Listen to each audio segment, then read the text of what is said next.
वो बात करूंगी और भर्तियों पे मैं बाद में जाऊंगी, क्योंकि भर्तियां क्या है, जैसे कांस्टेबल है या स्टाफ नर्स है या कोई भी अन्य क्लर्क है, वो अब के लिए है। मैं चाह रही हूँ लॉन्ग ड्यूरेशन में सुधार होने चाहिए। तो भर्तियों का ये जो लास्ट पेज है, लास्ट में मैं डिस्कस करने वाली हूँ। फर्स्ट हम स्टार्ट करेंगे कि जो बुनियादी सुधार होने चाहिए एचएसएससी की भर्तियों में सबके लिए, उसमें क्या रहेगा, सीईटी का क्या रहेगा, वो सब कुछ one by one I am going to take it up, और आप इसे ध्यान से सुनिएगा, ठीक है। मैं बीच में कई बार पढ़ नहीं पाती हूँ आपके ये जो कमेंट्स है ना, तो उसके लिए माफी चाहूंगी। स्टार्ट करते हैं। First, introduce negative marking.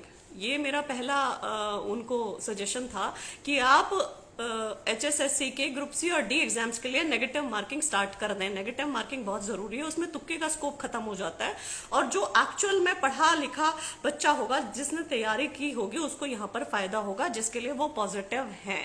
पहला। दूसरा, कैलेंडर ऑफ एग्जामिनेशन इंट्रोड्यूस किया जाए। हर साल कैलेंडर ऑफ एग्जामिनेशन रिलीज हो, जिसमें पता हो कि इस साल ये एग्जाम्स आएंगे, जिसके लिए वो पॉजिटिव हैं। तीसरा, डिटेल्ड और रेलेवेंट सिलेबस होना चाहिए।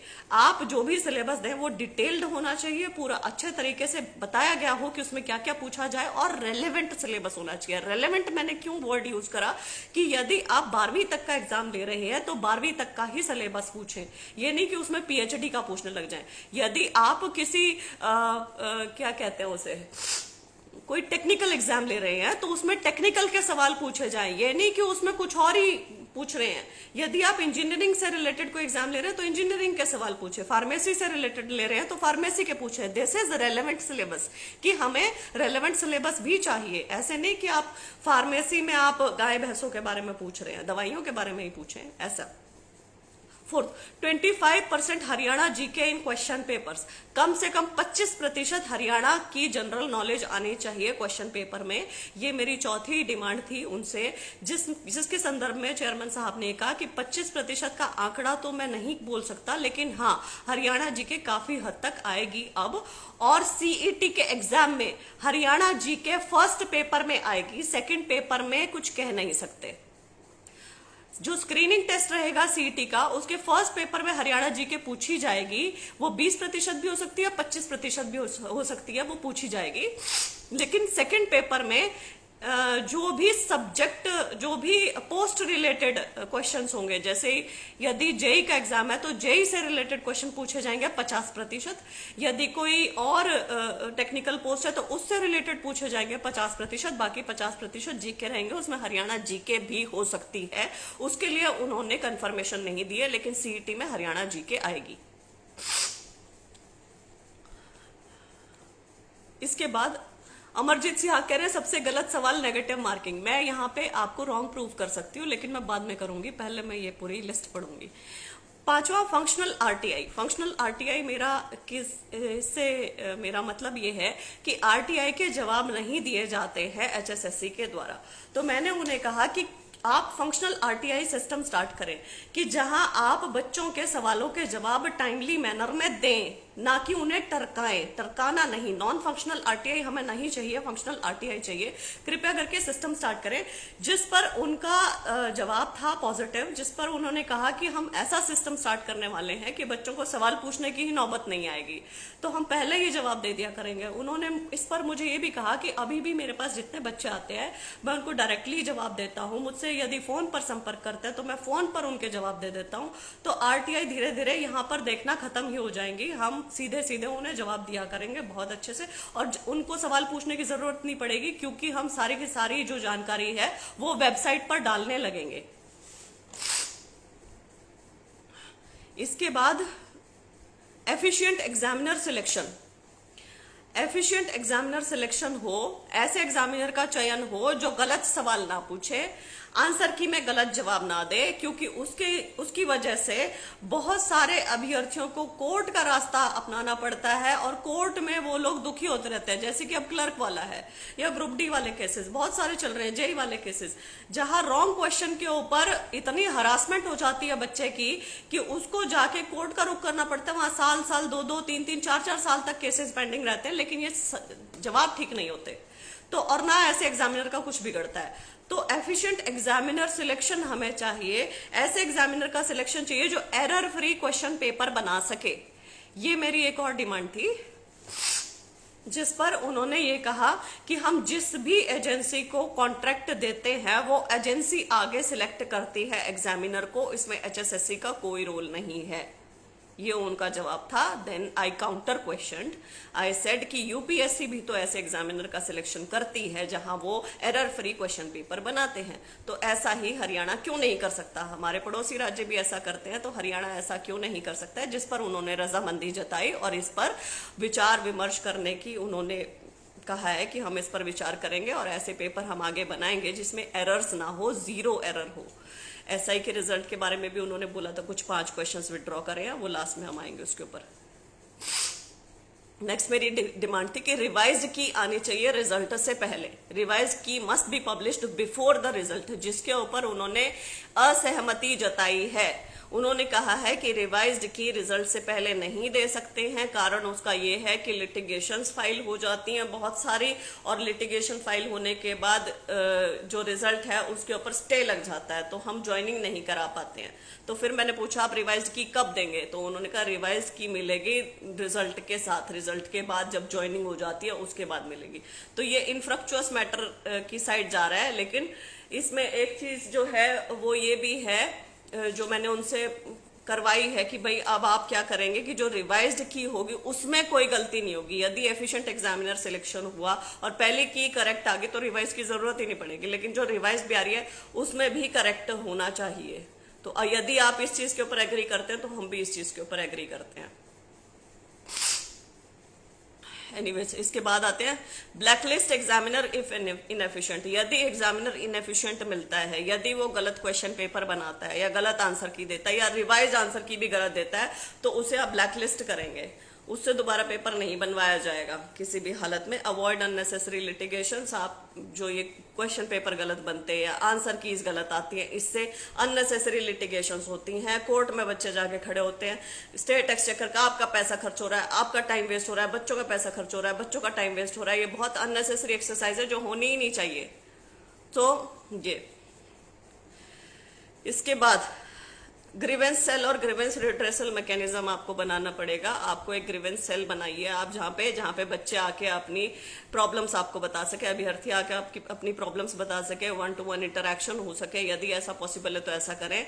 ये पहले किया गया था पिछले चेयरमैन के द्वारा, लेकिन वो नॉन फंक्शनल रहा, तो उसमें उन्होंने कहा कि ग्रीवेंस सेल में हमें ऐसी ऐसी प्रॉब्लम्स रिसीव होती हैं जिसका मतलब कोई समाधान ही नहीं हो सकता।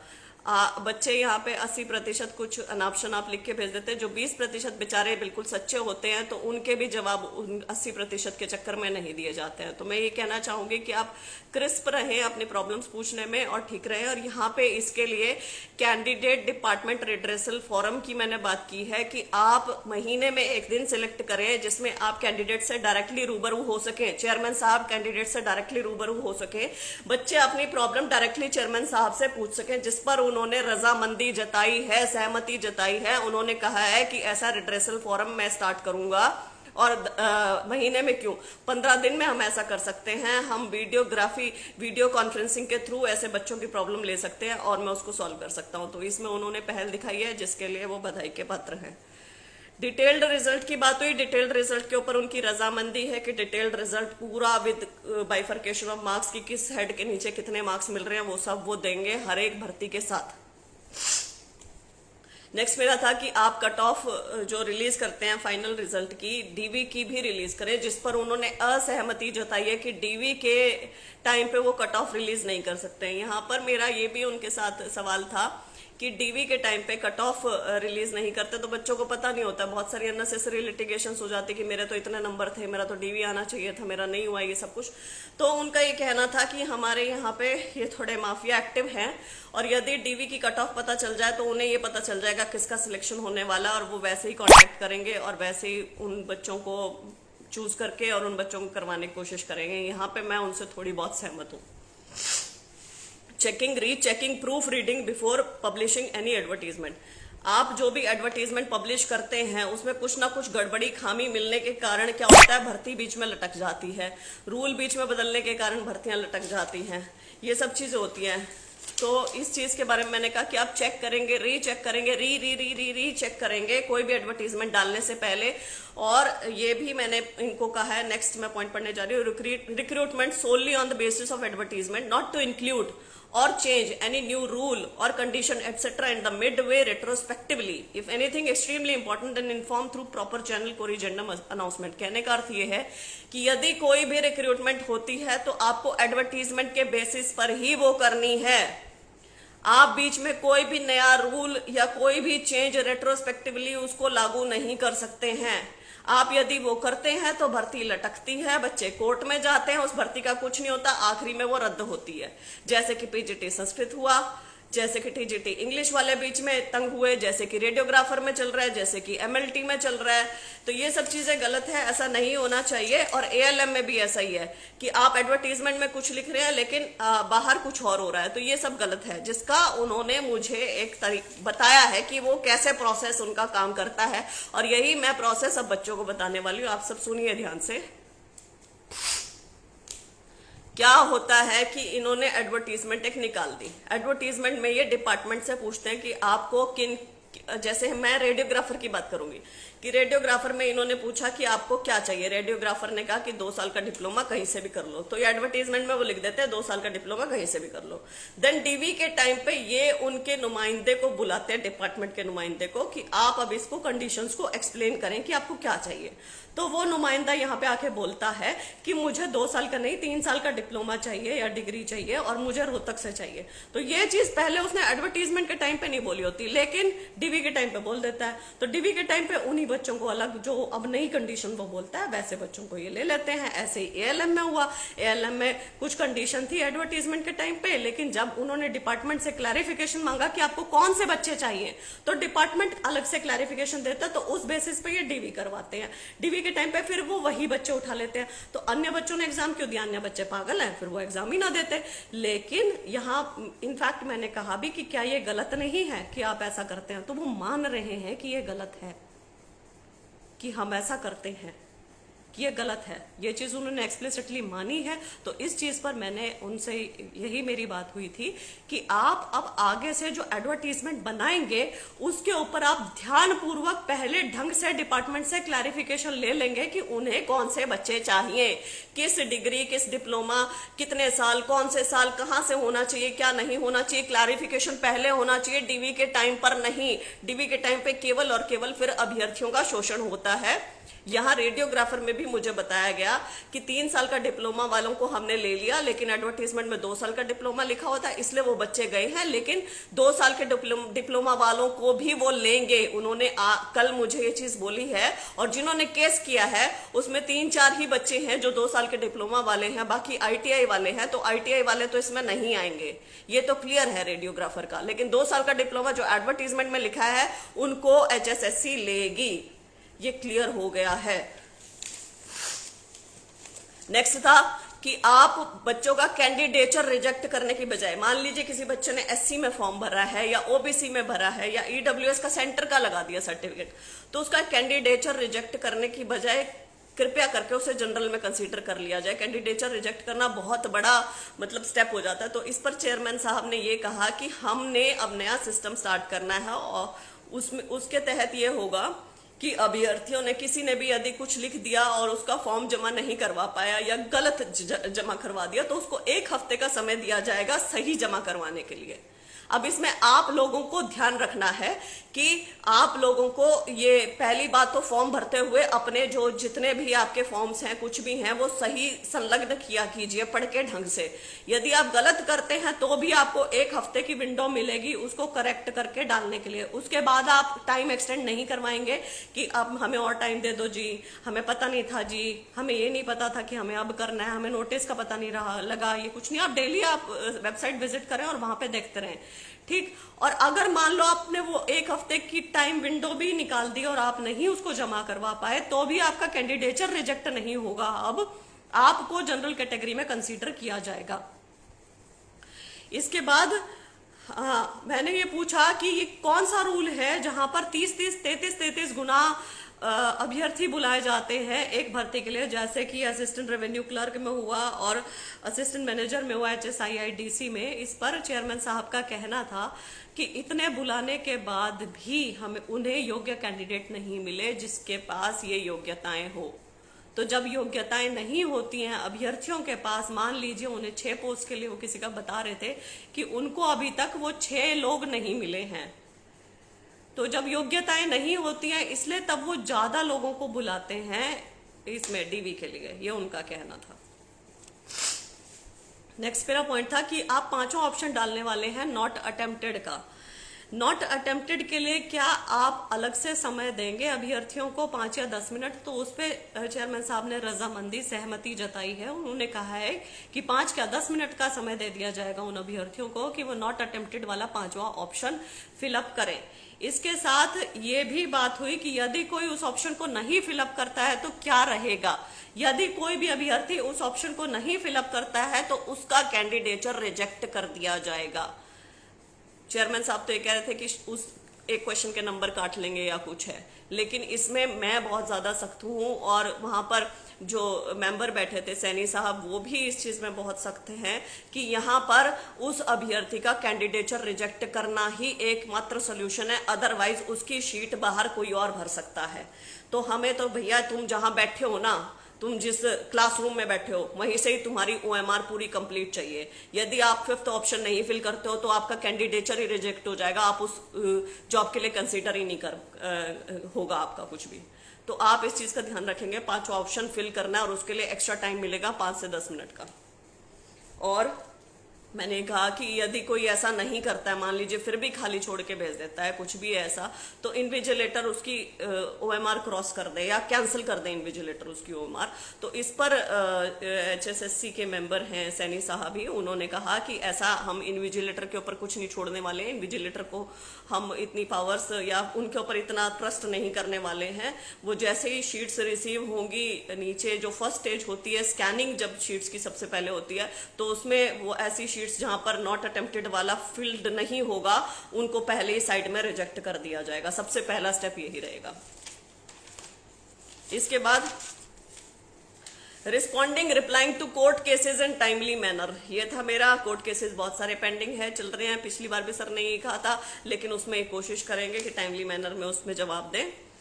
अननेसेसरी लिटिगेशन ही अवॉइड करने पर अब इनका फोकस है, तो let's see and let's hope कि आगे इतनी लिटिगेशंस फाइल नहीं होंगी। अगर ये डिटेल्ड रिजल्ट दे देते हैं या बीच में एडवर्टीजमेंट में कुछ चेंज नहीं करते हैं या कुछ या सारी सब कुछ बता देते हैं, सारा कुछ पारदर्शी मामला रखते हैं, तो मुझे लगता है कि इतनी होंगी नहीं लिटिगेशंस, थोड़े 1-2 मामले रहेंगे और वो अगर टाइमली मैनर में सॉल्व करते रहे तो बिल्कुल बढ़िया परफेक्ट सिस्टम हो जाएगा HSSC का, यदि ये जो भी चीजें बोली हैं उन चीजों के ऊपर काम हो जाए तो। उसके बाद नेक्स्ट मेरा था कि फी रिफंड कब करोगे। ग्राम सचिव, पटवारी, केनाल पटवारी, ये सब वो कैंसिल हो चुके हैं, रद्द हो चुके हैं, तो इसकी फी रिफंड कैसे की जाएगी। HSSC कह रहा था कि फी रिफंड करेंगे, तो इस पर उन्होंने कहा है कि ये जो मामला है ये ट्रेजरी का मामला है, सरकार का मामला है, हरियाणा सरकार का, इसमें HSSC का कुछ नहीं है। लेकिन फी रिफंड के लिए एक तरीका अपनाया जा सकता है कि अभ्यर्थियों के द्वारा उनके डिटेल्ड अकाउंट नंबर मांगे जाएं और उन अकाउंट्स में इनकी फी रिफंड की जाए। अब इसके ऊपर मैं खुद वो हूँ, असमंजस में हूँ कि ये कैसा होगा, लेकिन मुझे तो सारे मुद्दे बोलने थे, इसलिए मैं तो बोल के आई हूँ और इसलिए जो भी वहां से मुझे पता चला है वो सब मैं आपके सामने बोल रही हूँ। मुझे नहीं पता इसमें से कितनी चीजों के ऊपर ये संज्ञान लेंगे, कौन कौन सी चीजें होंगी, लेकिन क्योंकि मैं अपना कर्तव्य समझ के करके आई हूँ तो लेट्स सी इसमें से क्या क्या होगा। उन्होंने कहा है कि क्लेम कर सकते हैं अभ्यर्थी, अपने अकाउंट डिटेल्स देंगे तो उनके अकाउंट में फी रिफंड हो जाएगी, 150-150 रुपए जो भी फॉर्म की फीस थी वो आ जाएगी। अच्छा, नेक्स्ट जो बहुत इंपॉर्टेंट मुद्दा है हरियाणा पुलिस से रिलेटेड, उसके बारे में मैंने पूछा कि कॉम्पिटिटिव, उसके बारे में मतलब सुझाव दिया कि कॉम्पिटिटिव एग्जामिनेशन में जो एजुकेशनल क्वालिफिकेशन है that must be the essential qualification and please don't make it criteria for selection because this undermines the competitiveness of the examination. कहने का अर्थ ये है कि किसी भी कॉम्पिटिटिव एग्जामिनेशन में जो हायर क्वालिफिकेशन है उसको आप सिलेक्शन का क्राइटेरिया ना बनाएं। वो केवल एक क्वालिफिकेशन रहे। जैसे कांस्टेबल का पेपर 12वीं के लेवल का है, तो उसमें ग्रेजुएट और पोस्ट ग्रेजुएट को अंक देने का क्या मतलब, ये अंक हटाए जाएं। ग्रेजुएट और पोस्ट ग्रेजुएट को ऑलरेडी एज मिला हुआ है बाकी बच्चों से कि वो अच्छा ज्यादा पढ़े हुए हैं तो वो अच्छा पेपर करके आएंगे। लेकिन यदि कोई 12वीं के लेवल का पेपर है तो 12वीं के लेवल को एक एसेंशियल क्वालिफिकेशन मानी जाए, दैट्स इट। ऐसा नहीं कि ग्रेजुएट को आप नंबर दे रहे हो, पोस्ट ग्रेजुएट को दे रहे हो, फिर पीएचडी को दे रहे हो, फिर साइंटिस्ट को दे रहे हो, फिर किसी को दे रहे हो, तो वो तो बनता ही नहीं ना, कोई मतलब नहीं बनती। फिर तो कॉम्पिटिटिव एग्जाम का कोई मतलब ही नहीं रहेगा, कोई औचित्य ही नहीं रहेगा। तो इसके बारे में सहमति जताई है उन्होंने कहा कि सीएम साहब भी इसके ऊपर एग्रीड है। और हरियाणा पुलिस एक्ट में बहुत सारी चीजें, पंजाब पुलिस एक्ट में बहुत सारी चीजें चेंज करने वाले हैं, मतलब चेंज के लिए बोलने वाले कि हरियाणा पुलिस उससे अलग किया जाए और हरियाणा पुलिस के लिए अलग से एग्जाम और अलग से रूल्स बनाए जाएं, जिसके लिए ग्रेजुएट और पोस्ट ग्रेजुएट के अंक ये ना जोड़ने के पक्ष में एचएसएससी भी है। इसमें 5 अंक एसईसी के सोशियो इकोनॉमिक क्राइटेरिया के और 3 अंक एनसीसी के ही जोड़े जाएंगे, बस। मैक्सिमम 8 अंक रहेंगे, ये रहेंगे इसमें। सोशियो इकोनॉमिक पे मैं महत्वपूर्ण यहाँ पे एक और देने वाली हूँ अपडेट थोड़ी देर में। तो मैक्सिमम 8 अंक रहेंगे, 20 अंक नहीं होंगे अब पुलिस में। तो लेट्स सी ये कितना इंप्लीमेंट होता है कितना नहीं होता है, इसके ऊपर डिटेल में चर्चा हुई थी। Next point was creating a deterrence, that is punishing or blacklisting such candidates who involve in activities of impersonation, fraudulent, जो अपने सब कुछ डॉक्यूमेंट्स देते हैं उसका। कहने का अर्थ ये है कि जो भी अभ्यर्थी गलत अपनी डिटेल्स देते हैं, जानबूझकर गलत फॉर्म लगाते हैं, एससीसी के अंक गलत लेते हैं या अपनी जगह पर किसी और अभ्यर्थी से पेपर दिलवाते हैं, इम्पर्सोनेशन करते हैं, ऐसे अभ्यर्थियों को सख्त से सख्त सजा दी जाए। ऐसे अभ्यर्थियों को सजा मिलेगी तो इनको देखकर दूसरे अभ्यर्थी ये काम नहीं करेंगे। ये स्ट्रॉन्ग डेटरेंस क्रिएट करेगा दूसरों के मन में। नेक्स्ट है written recommendation to government for removing government job as one of the criteria for awarding socio economic marks, limiting these marks to group D post only. कहने का अर्थ ये है कि जो सोशियो इकोनॉमिक के अंक दिए जाते हैं उसमें कृपया करके जो कमीशन है वो गवर्नमेंट को, हरियाणा गवर्नमेंट को लिखित में रिकमेंडेशंस दे कि ये जो मार्क्स है वो गवर्नमेंट जॉब वाला जो क्राइटेरिया है इसमें से हटा दिया जाए। गवर्नमेंट जॉब वाले अंक, मतलब गवर्नमेंट जॉब वाला क्राइटेरिया ही हटा दो। उसमें जो अंक देते हो आप वो मत करो। किसी बच्चे को इसलिए पनिश मत करो कि उसके फादर ने कभी जॉब करी है, उसकी मदर ने करी है या किसी ने भी उसके परिवार में उसके भाई ने करी है, तो ये एक क्राइटेरिया नहीं होना चाहिए। आप इसे हटा दें। जो असली जरूरतमंद है कि कोई ऑर्फन है चाइल्ड, कोई फादरलेस है चाइल्ड या कोई विधवा है, उसको आप अंक दे सकते हैं। लेकिन ये गवर्नमेंट जॉब वाला बिल्कुल गलत है। कृपया करके आप ये रिकमेंडेशन दें क्योंकि आपकी रिकमेंडेशन सरकार कंसीडर करेगी। इस पर उन्होंने ये कहा कि सरकार इस पर एडमेंट है कि ये क्राइटेरिया होना चाहिए। तो ये यदि क्राइटेरिया होना चाहिए तो इसके अंक कम करें। मैंने कहा 5 अंक बहुत ज्यादा है, जिस पर चेयरमैन साहब ने क्लैरिफिकेशन दी है। आप ध्यान से सुने कि सोशियो इकोनॉमिक के अब अंक एक एक हेड के अंदर 2.5 हैं। 2.5 मार्क्स मिलेंगे, 5 मार्क्स मैक्सिमम मिलेंगे। कोई भी क्लेम करने को तो 14 अंक क्लेम कर ले, लेकिन उतने नहीं मिलेंगे। अब मैक्सिमम 5 अंक मिलेंगे। मतलब कि यदि किसी के परिवार में नौकरी नहीं है और यही उसका एकमात्र है तो उसे 2.5 अंक मिलेंगे, 5 नहीं मिलेंगे। यदि कोई फादरलेस है, 45 की उम्र से पहले होगी, तो 2.5 अंक मिलेंगे, 5 नहीं मिलेंगे। 5 मैक्सिमम अंक हो सकते हैं। मेरे हिसाब से आपको ये चीज समझ में आ गई है। हाँ, नेक्स्ट मेरा ये था कि आप स्टेटस अपडेट करेंगे, लीगल स्टेटस अपडेट करेंगे वेबसाइट पर जो भी पेंडिंग रिक्रूटमेंट चल रही है। माने कि अभ्यर्थी बार बार पूछते रहते हैं कि इसका रिजल्ट कब आएगा, उसका रिजल्ट कब आएगा, और अभ्यर्थियों को पता नहीं होता है कि वो शायद वहां पर भर्ती अटकी हुई है कोर्ट में। तो कोर्ट में अटकी हुई है भर्ती, तो इसलिए उसका रिजल्ट नहीं आ रहा है। तो ये अभ्यर्थियों को पता नहीं होता और अभ्यर्थी मानसिक तौर से तंग रहता है, हरास होता रहता है कि पता नहीं उसका रिजल्ट कब आएगा। तो इसीलिए मैंने चेयरमैन साहब से कहा और वो इस चीज के लिए राजी है। उन्होंने कहा कि जो भी पेंडिंग रिक्रूटमेंट्स है उसकी स्टेटस अपडेट वेबसाइट पर रेगुलरली हो सकती है और वो इसको करेंगे। कैंडिडेट और यूजर फ्रेंडली वेबसाइट बनाए, ये भी मेरी बात हुई थी कि आपकी वेबसाइट यूजर फ्रेंडली नहीं है, कैंडिडेट्स फ्रेंडली नहीं है। कृपया करके वेबसाइट अपग्रेड करें। सीईटी के मामले में क्या कहा गया, सीईटी के मामले पे हम बात करते हैं। सीईटी कब होगा, पहला सवाल। तो सीईटी जून में होगा। ये जो पहला वीक जून का बोल रहे हैं, सेकंड वीक जून का बोल रहे हैं, उसमें नहीं हो रहा है सीईटी, यूपीएससी से क्लैश हो रहा है, इसलिए सीईटी जून में ही होगा। और जून में मैंने सर से पूछा कि क्या लास्ट वीक ऑफ जून में हो सकता है, तो उन्होंने उस पर सहमति जताई है कि हाँ सीईटी जून में ही हो रहा है। तो थर्ड या फोर्थ वीक मान के चले जून का कि सीईटी तब हो रहा है। दूसरा, सीईटी कौन करवा रहा है? सीईटी एनटीए करवा रहा है। 100% सीईटी नेशनल टेस्टिंग एजेंसी करवा रहा है, अब सीईटी एचएसएससी नहीं करवा रहा है। इस पर काफी देर तक बात हुई, लेकिन जो निकल के आया है निचोड़ वो बता रही हूँ। सीईटी थर्ड या फोर्थ वीक जून में हो रहा है और सीईटी एनटीए करवा रहा है। बस जो सीईटी का पहला चरण होगा, जो क्वालिफाइंग एग्जामिनेशन होगा, जो पहला एग्जामिनेशन होगा उसको एनटीए करवाएगा। जो दूसरा एग्जामिनेशन होगा, जैसे ग्रुप सी के लिए, जैसे जेई के लिए एग्जामिनेशन है, जो सेकंड एग्जामिनेशन होगा ना, पहला तो स्क्रीनिंग टेस्ट है, वो एचएसएससी करवाएगा, वो एनटीए नहीं करवाएगा। आप समझ गए? पहला एनटीए करवा रहा है, दूसरा एचएसएससी करवा रहा है। सिलेबस क्या रहेगा? सिलेबस एचएसएससी के हाथ में नहीं है देना। ये जो प्रोसेस है ये चीफ सेक्रेटरी ऑफिस से चल रही है।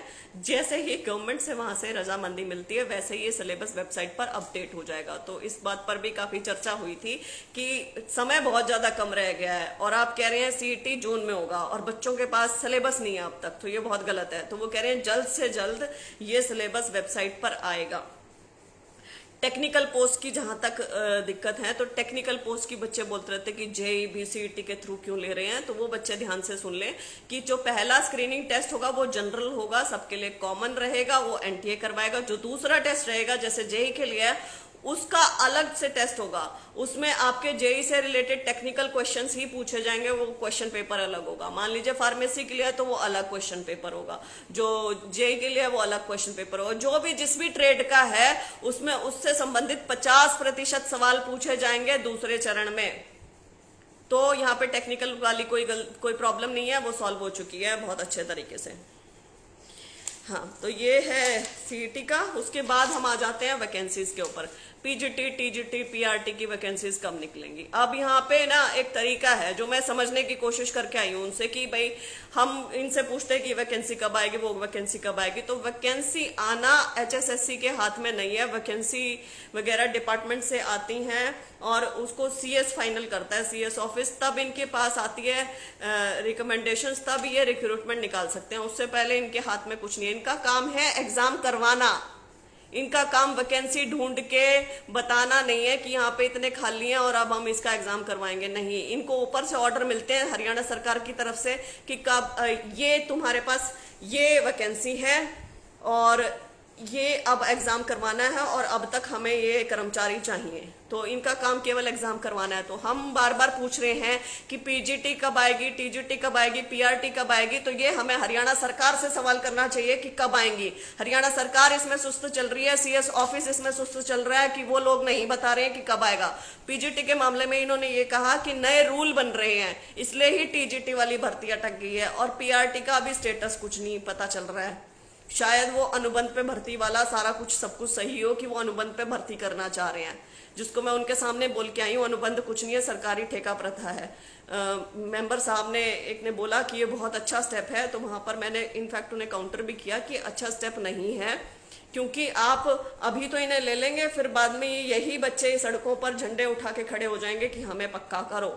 तो वो रेगुलर वाले जो बच्चे हैं, जो बाहर बैठे हैं, जो योग्यता लिए बैठे हैं, वो सफर करेंगे इस चीज में, उनका कुछ नहीं होगा और बैकडोर एंट्रीज हो जाएंगी। तो हम तो सिरे से इस चीज को नकारते हैं, सरकारी ठेका प्रथा को सिरे से इस चीज को गलत बोलते हैं। आपने करवाने हैं, आप रेगुलर एग्जाम करवाएं, आपने लेने आप रेगुलर बच्चे लें, भर्ती करें, ये सब ड्रामेबाजी ना करें।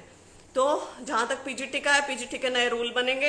पीजीटी में सोशियो इकोनॉमिक रिमूव हो चुका है, पीजीटी में ग्रुप बी की पोस्ट आ गई है। मेन कंटेंशन यही चल रहा है कि इसमें इंटरव्यू आना चाहिए नहीं आना चाहिए, तो वो ज्यादा बड़ी चीज है नहीं, लेकिन उसे बड़ी चीज कोई मर्जी बना ले, that is not a big thing.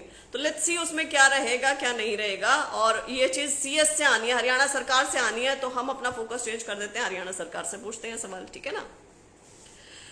PGT deemed university issue, जो ये बच्चे लिख रहे थे कि उन्हें अब तक ज्वाइनिंग नहीं मिली है, पीजीटी डीम्ड यूनिवर्सिटी इशू का एचएसएससी में किसी को कुछ नहीं पता है। आपकी जो ज्वाइनिंग है वो डिपार्टमेंट्स ने रोक रखी है, एचएसएससी की तरफ से डिमांड जा चुकी है, रिकमेंडेशन आपको मिल चुकी है। तो यहाँ पे कहाँ पे मामला अटक रहा है आपका, आप मुझे लिख के बताएंगे, आप मुझे ईमेल कर देंगे, मेरे ईमेल आप लोगों के पास है, आप लोग मुझे लगातार पहले भी लिख रहे थे, तो ये मुझे बताएंगे क्योंकि एचएसएससी की साइड से क्लियर हो चुका है, डिपार्टमेंट्स पे अटका हुआ है। Police constable result, police constable result पूरा ओवरहॉल होगा पूरा। अब रिजल्ट दोबारा से बनेगा पूरा का पूरा। अब उसमें जो आपका परसेंटाइल और रो मार्क्स जुड़ के आ रहे थे ना, अब एक ही चीज में उसे कन्वर्ट करके निकालेंगे। लेकिन उसमें किस चीज की बात देखी जा रही है, उसमें देखी जा रही है कि कोर्ट इनको लिखित में दे दे। कोर्ट यदि लिखित में दे देता तो बहुत इजी हो जाएगा, यदि ये खुद से कुछ भी करते हैं तो थोड़ा मुश्किल प्रोसेस रहेगा। तो कांस्टेबल रिजल्ट वालों को थोड़ा पेशेंस दिखाना पड़ेगा। आपका जो वो है एग्जाम है, जो सीट्स हैं वो बहुत ज्यादा हैं और आपके इसमें अभ्यर्थियों की संख्या बहुत ज्यादा है और इसलिए उसमें करने में टाइम भी लगेगा, डीवी दोबारा हो सकती है, बहुत सारी चीजें दोबारा हो सकती हैं, तो उसमें आपको पेशेंस रखनी पड़ेगी और उसमें इनका काम लगातार चल रहा है। उसमें जो मेरे ख्याल से 19 तारीख है शायद कोर्ट केस की डेट, उसकी भी बात देखी जा रही है कि क्या होता है क्या नहीं होता है। हम भी यहाँ पे देखते हैं कि जो चीजें ये बोली गई हैं कि हम जल्द से जल्द कोशिश कर रहे हैं और उसको चेंज करना है, तो वो बहुत बड़ा रिजल्ट है, उसमें टाइम लगेगा। तो यहाँ पे हम भी देखते हैं कि क्या होता है क्या नहीं होता है। मुझे जो कहा गया वो मैंने आपको बोल दिया है। स्टाफ नर्स वालों के लिए खुशखबरी है, स्टाफ नर्स का रिजल्ट जल्दी आने वाला है। इनफैक्ट 4-5 दिन में मुझे कहा है कि स्टाफ नर्स का रिजल्ट आ जाएगा जल्दी से जल्दी। हम 4-5 दिन की बजाय 10 दिन मान लेते हैं। तो स्टाफ नर्स वालों का मैं ये कहना चाहूंगी, काफी समय से लोग वेट कर रहे हैं। इसमें भी कुछ इश्यूज थे, वो issues I don't remember right now, शायद हरियाणा काउंसिल से कुछ रजिस्टर्ड कुछ नहीं मान रहे थे, कुछ ऐसा चल रहा था। लेकिन स्टाफ नर्स वालों का रिजल्ट का लास्ट स्टेज चल रहा है और आपका रिजल्ट ही प्रिपेयर होने वाला है, तो वो जल्दी आ जाएगा। राकेश सिहाग जी वेट करें, ये स्टाफ नर्स के बारे में मैंने बोला है कि आपका रिजल्ट मुझे बताया गया है कि बहुत जल्दी आ रहा है, तो हम मान के चलते हैं। मुझे 4-5 दिन बोला है, मैं कहती हूँ 10 दिन इसे मान के चल रहे हैं, 10 दिन के भीतर भीतर स्टाफ नर्स का रिजल्ट आ जाना चाहिए। क्लर्क वेटिंग और क्लर्क का जो रॉन्ग क्वेश्चन था, भाई क्लर्क वालों के लिए पूरा जो इसका मामला है वो ये है कि क्लर्क वालों का भी अभी कोर्ट केस में कोई तारीख है, उसमें कुछ फाइनल फैसला होने वाला है, शायद कुछ है। और क्लर्क वालों का जो 3 क्वेश्चंस का जो इशू था पहले वो रिजॉल्व होगा। क्लर्क वेटिंग पहले नहीं लगेगी, पहले वो रिजॉल्व होगा। वो रिजॉल्व होना बहुत जरूरी है। तो वेटिंग वालों ने कुछ मैसेजेस मुझे कर रखे थे, उन्हें मैं कहना चाहूंगी कि भैया जो 3 क्वेश्चन गलत हैं उन्हें ठीक होना चाहिए कि पहले वेटिंग लगा दें। पहले 3 क्वेश्चन जो हैं उनको ठीक होना चाहिए ना। अब उसके बाद मैंने पूछा है कि इसका इम्पैक्ट क्या होगा, क्या जो बच्चे जो सिलेक्टेड हैं वो बाहर आ सकते हैं, तो उसमें उनका जवाब हाँ था। ये भी एक कड़वी सच्चाई है, सुन लीजिए ध्यान से। पहले वो क्वेश्चन जो 1, 2, 3 जो भी हैं वो ठीक होंगे, फिर रिजल्ट चेंज होगा, कुछ अंदर वाले बच्चे बाहर आएंगे, कुछ बाहर वाले बच्चे अंदर जाएंगे, उसके बाद वेटिंग बनेगी और उसके बाद वेटिंग क्लियर होगी। वेटिंग पहले क्लियर नहीं हो सकती, आप कितना मर्जी बोलते रहें, पहले रिजल्ट ठीक बनना बहुत जरूरी है, वो चीज होगी। ग्रुप डी ईएसपी ज्वाइनिंग, जो एक्सीलेंट स्पोर्ट्स पर्सन्स का कुछ था, स्पोर्ट्स पर्सन्स की थी, न्यू ग्रेडेशन वालों की ज्वाइनिंग का इशू चल रहा था। वो रिजल्ट आने ही वाला था, लेकिन सीएस की तरफ से, सीएस ऑफिस की तरफ से वो रोका गया है। कारण उसका ये है कि नई ग्रेडेशन अभी भी बनने लग रही है बच्चों की, और नई ग्रेडेशन बनाने के लिए स्पोर्ट्स जो अथॉरिटी है उन्होंने अप्रैल एंड का टाइम मांगा है कि नई ग्रेडेशन वो अप्रैल एंड तक बना के देंगे। और बच्चे भी इसमें ऐड होंगे नई ग्रेडेशन वाले, इसलिए ही इसको 1 महीना और बढ़ा दिया गया है। तो ये मई तक चला गया है, मई में आपका रिजल्ट आ जाएगा। कल कुछ अभ्यर्थी भी आए हुए थे स्पोर्ट्स पर्सन्स वाले, उनको भी मेरे सामने जब हम नीचे आ गए थे चेयरमैन साहब, तो उनको मेरे सामने चेयरमैन साहब ने यही बोला था और मुझे भी सर ने यही बोला है। तो आपका मई में चला गया, मई में आपकी होपफुली आ जाएगा ये रिजल्ट। फीमेल दुर्गा शक्ति के detailed result educational qualification marks नहीं दिखाए गए हैं, वो दिखाए जाएंगे। और दुर्गा शक्ति का जो डीएनटी का इशू था, भाई डीएनटी वालों को मैं कहना चाहूंगी कि डीएनटी के 5 अंक इसलिए दिए जाते थे क्योंकि पहले वो किसी भी बैकवर्ड क्लास में नहीं आते थे। तो डीएनटी क्योंकि अब बैकवर्ड क्लास में आ गए हैं, इसलिए वो 5 अंक वापस ले लिए गए हैं। वो गलती से पहले दिए जा रहे थे, उस गलती का अब सुधार हुआ है। Group D department change portal, group D department change portal भी सीएस से आएगा तो ये कर देंगे, इनको कोई प्रॉब्लम नहीं है करने के लिए। सारा कुछ ले दे के ना सीएस ऑफिस पर चला जाता है कि वहां से कार्यवाही नहीं हो रही है, वहां से कार्यवाही हो तो यहाँ से कार्यवाही हो जाएगी। किसका रिजल्ट कब घोषित किया जाएगा, कब आएगा, इसका मेरे पास कोई अपडेट नहीं है, कुछ नहीं पता है इसके बारे में। चेयरमैन साहब भी बोल रहे थे कि ये रिजल्ट कब आएगा, वो रिजल्ट कब आएगा। अब अगर बच्चे मुझसे पूछते हैं तो मैं भी नहीं बताता हूँ, क्योंकि ये कोई सवाल नहीं हुआ। आ जाएगा रिजल्ट, विद टाइम आ जाएगा, पेशेंस रखिए। अच्छा, अब जो मेन जो मुद्दा है वो ये है कि आप जो एडवर्टीजमेंट बनाते हैं वो ठीक नहीं बनाते हैं। एडवर्टीजमेंट में बहुत सारी गलतियां होती हैं जिसकी वजह से भर्तियां कोर्ट में लटकती हैं। पीजीटी संस्कृत एक इसका बहुत ही बड़ा ग्लेयरिंग उदाहरण है। पीजीटी संस्कृत का मुझे दर्द बहुत ज्यादा है। तो वो ऐसी आप गलतियां ना करें एडवर्टीजमेंट बनाने में। एडवर्टीजमेंट के बेसिस पर ही सिलेक्शन होने चाहिए, और यहाँ पर जहां पर भी गलती हो रही है उसका सुधार होना बहुत ज्यादा जरूरी है, क्योंकि उसके बेसिस पे आगे पूरा पूरा प्रोसेस चलता है। तो इसके ऊपर इनका कहना था कि इसके लिए हरियाणा गवर्नमेंट ने ह्यूमन रिसोर्स डिपार्टमेंट करके एक डिपार्टमेंट बना दिया है अलग से, जहां पर अब अलग अलग जो जहां पर भी वैकेंसीज हैं वो आएंगी, उनकी रिकमेंडेशंस आएंगी, उसके आधार पर एक कॉमन एडवर्टीजमेंट बनेगी और वो ढंग से डिपार्टमेंट से पूछ के, सारी चीजें पूछ के वो बनाई जाएगी, और उसी के आधार पर आगे भर्तियां होंगी। ये चीज आगे नहीं कंटिन्यू होगी। टीजीटी इंग्लिश के साथ भी ऐसा ही किया गया, लेकिन टीजीटी इंग्लिश के मामले में एक पॉजिटिव न्यूज ये है कि इनकी जो भर्ती है उसमें फैसला रिजर्व कर लिया है, और फैसला अभ्यर्थियों के हक में आने की बहुत ज्यादा उम्मीद है। मैं भी फिंगर्स क्रॉस करके इस उम्मीद पर बैठी हूँ कि बस इनके पक्ष में ये फैसला आ जाए और ये अभ्यर्थी मुझे मिठाई खिलाने अपनी ज्वाइनिंग की, बस ऐसा हो जाए। क्योंकि यदि ये हो जाता है तो पीजीटी संस्कृत के लिए भी उम्मीद एक बहुत बड़ी जागती है। तो हम देखते हैं इसमें क्या रहेगा, लेकिन जब तक इनका नहीं आता फैसला मैं विश्वास नहीं करती हूँ किसी पर भी। ठीक है, उम्मीद है, लेकिन उम्मीद किसी भी समय 100% भी हो सकती है और 0% भी हो सकती है। तो let's just hope for the best for TGT English.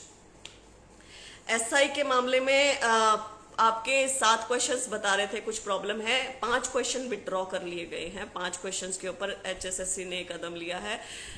कोई इंग्लिश का क्वेश्चन है उसके ऊपर असमंजस की स्थिति बनी हुई है, उसके ऊपर कोई भी डिसीजन नहीं लिया जा रहा है। उसके बारे में जो इनका एक्सपर्ट डिसीजन लेगा उसी को ही लास्ट में मान्य माना जाएगा, उसी को ही सही माना जाएगा। एसआई के मामले में ऐसा है।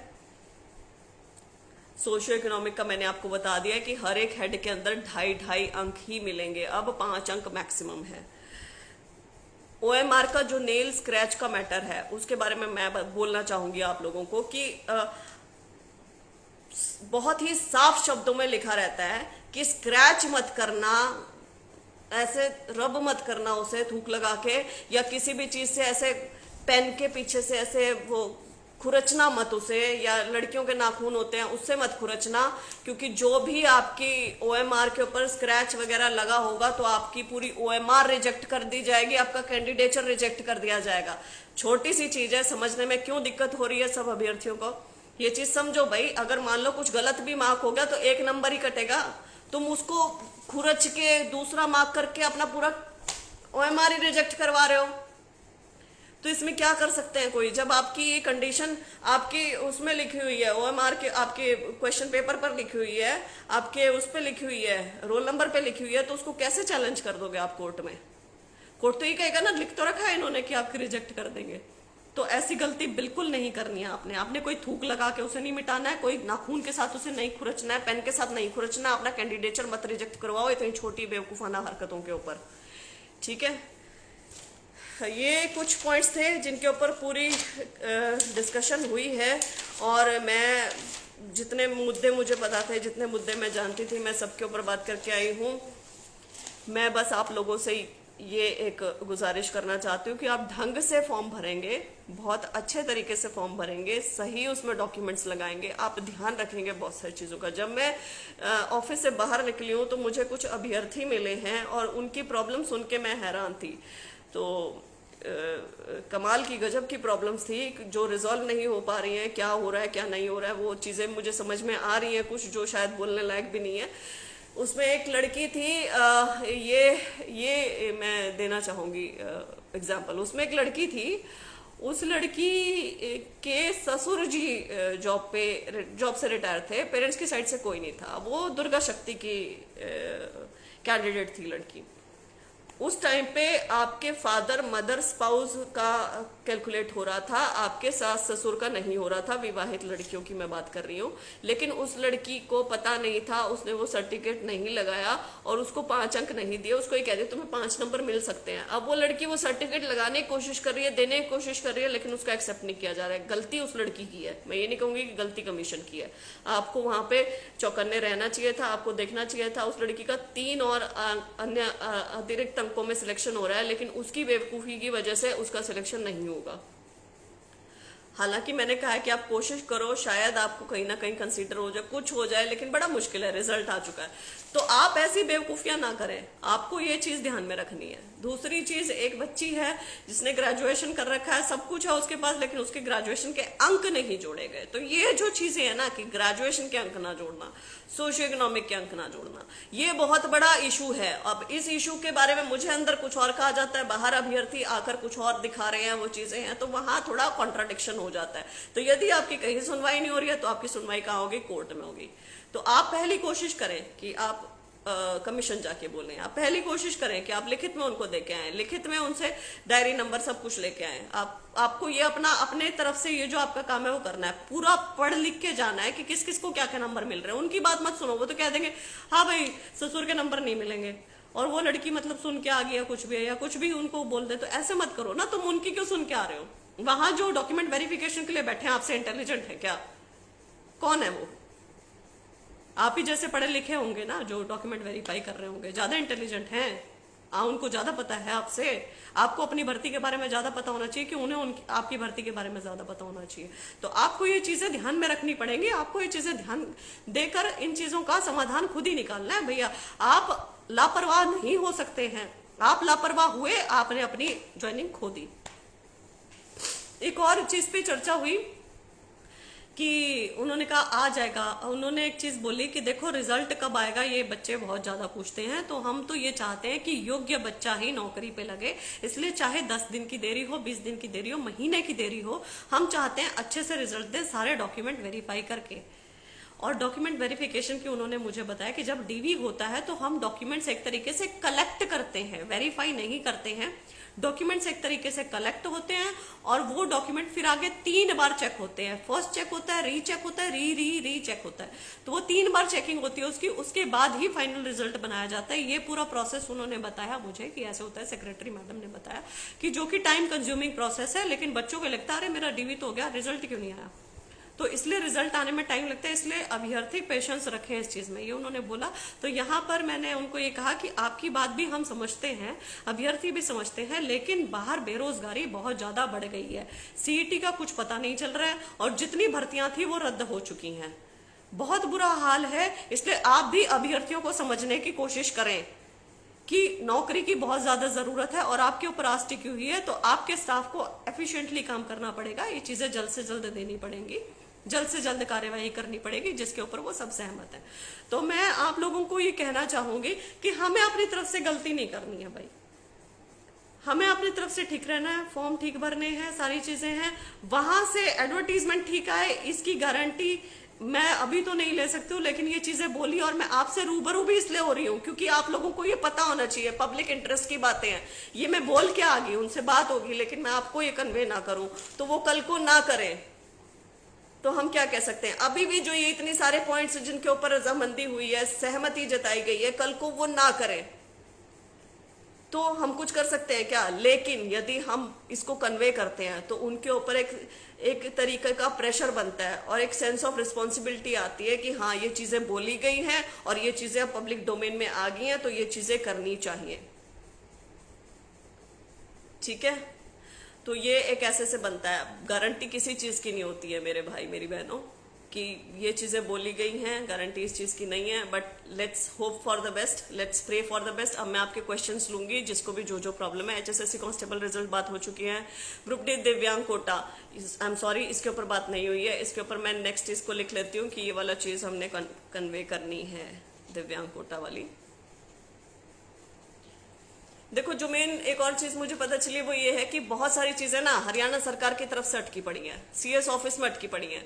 तो अब जो नेक्स्ट हमारी बातचीत होनी चाहिए वो सीएस ऑफिस सीएम साहब से होनी चाहिए। बस मैं ये समझती हूँ कि यदि सीएम साहब से को कन्वे किया जाए तो बहुत सारी चीज़ों के सोल्यूशन निकल सकते हैं। यहाँ पर मैंने एक और चीज़ बोली थी सोशियो इकोनॉमिक को लेके कि आप बहुत ही ज़बरदस्त एंटी मेरिट क्राइटेरिया है ये कि फीमेल कांस्टेबल का जो पहले रिजल्ट दिया था उसमें एक भी बच्चा ऐसा नहीं था जिसको सोशियो इकोनॉमिक के अंक ना मिले हो। तो उस पर चेयरमैन साहब ने बोला कि यही चीज उन्होंने कन्वे करी है आगे सीएम साहब को। तो सीएम साहब का ये कहना था तो कि तुम ये तो देखो कि इतने घरों में नौकरी मिल गई जहां नौकरी नहीं थी। तो वो दूसरे तरीके से सोच रहे हैं, लेकिन उसी चीज को फिर ये मेरिट क्राइटेरिया में ले रहे हैं कि ये मेरिट के आधार पे हम भर्ती कर रहे हैं। वो तो ना बोलो कम से कम।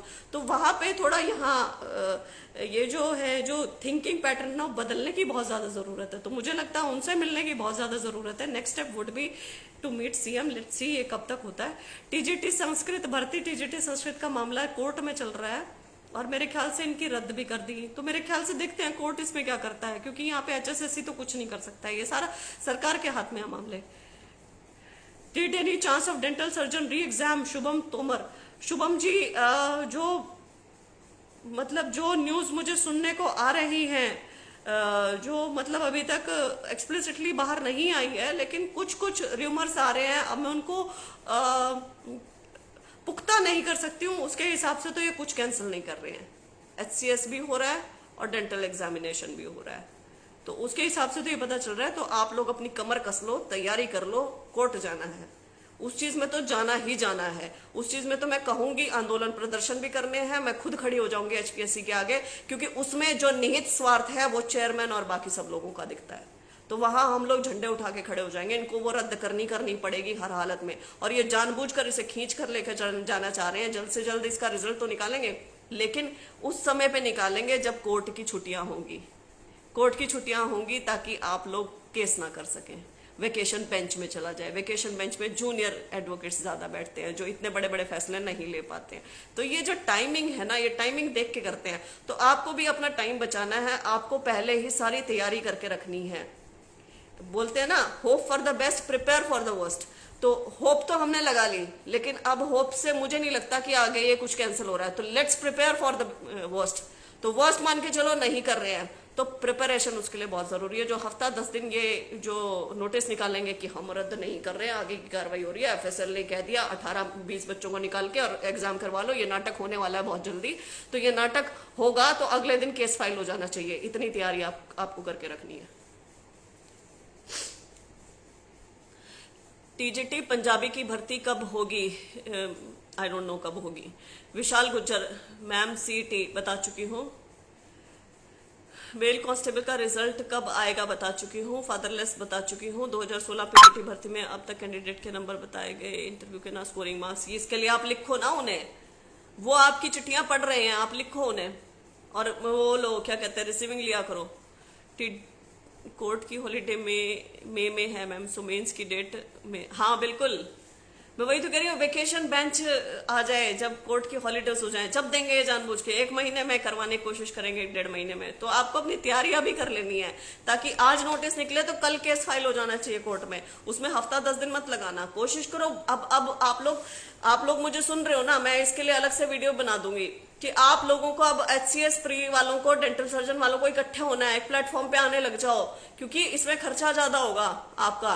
ये कोर्ट केस कम नहीं होते हैं, सस्ते नहीं होते हैं। और अगर ये इतना बड़ा गुनाह करने वाले हैं कि इसको ये एग्जाम करवाएंगे, तो आपकी तैयारी पहले हो जानी चाहिए। तो आप प्लीज वो तैयारी कर लें।